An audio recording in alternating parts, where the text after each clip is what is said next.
Day reporting live from Moscow this morning. I want to bring in Connecticut Senator Chris Murphy now. He recently traveled to Ukraine and is concerned about the escalation in violence there. Welcome, Senator. Thanks for having me. Thanks for being with us. You make no bones about it. You think Russia is intent on invading eastern Ukraine. Why? Well, I think for all intents and purposes, they already have. What we know is that there's Russian agents on the ground in eastern Ukraine, that they have been the provocateurs behind most of the violence that has happened there, and they are ultimately to be held responsible for the death and destruction that may occur between these so-called pro-Russian forces, which are really instigated by the Russians, sometimes actually made up of unmarked Russian troops, and the Ukrainian military. So Putin is far from being a voice of reason here. To the extent that there is going to be violence in eastern Ukraine, it is only his fault, and it's up to him ultimately to pull his agents out of that region and to allow Ukraine to decide for themselves whether they want to orient towards Europe or whether they want to orient towards Russia. That's their decision as a nation, as a sovereign country. Are we wasting our time in finding a diplomatic solution in Geneva?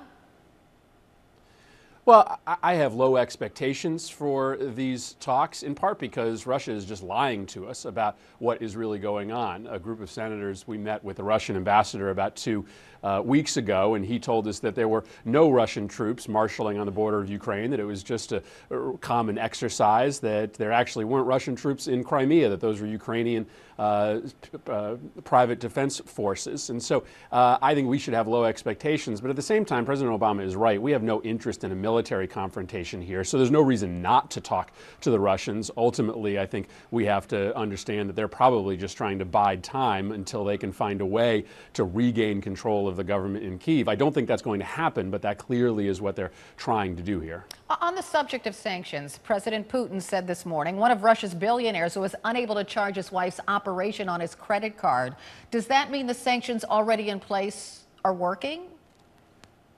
Well, I think the sanctions are beginning to work. What we know is that about $60 billion in Russian investment has already left the country. I met with one of the biggest U.S. banks last week, and they told me that they have completely shut down all new business with Russia. And so the sanctions are beginning to work, but we still have enormous leverage in front of us. We have not begun to impose sanctions, direct sanctions on Russian banks. We haven't done anything against Russian petrochemical companies.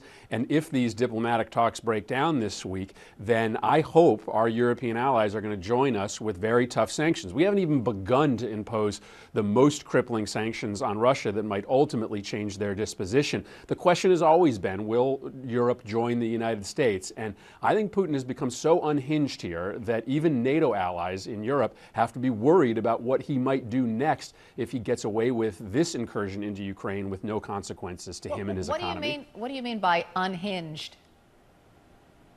Well, I think he's living in just a very different reality than the rest of us here. I mean, there are enormous consequences that are going to come to Russia because of this action, and he doesn't see that. There's going to be enormous pain to his people, and there is a solution. I think the people of eastern Ukraine have a legitimate right to more self-governance, and we could have a dialogue with Russia about that, but they seem so intent, and he seems so intent on essentially reestablishing the old Soviet Union that he's not willing to engage in real diplomacy. This is a guy that's just impossible to talk to. He's lying to us on a regular basis, and I think Europe's got to be worried about that. Angela Merkel has said the same thing. She feels when she talks to Vladimir Putin that she's not talking to the same guy that she dealt with 5 years ago. Interesting. Senator Chris Murphy, thanks for your insight. We appreciate it.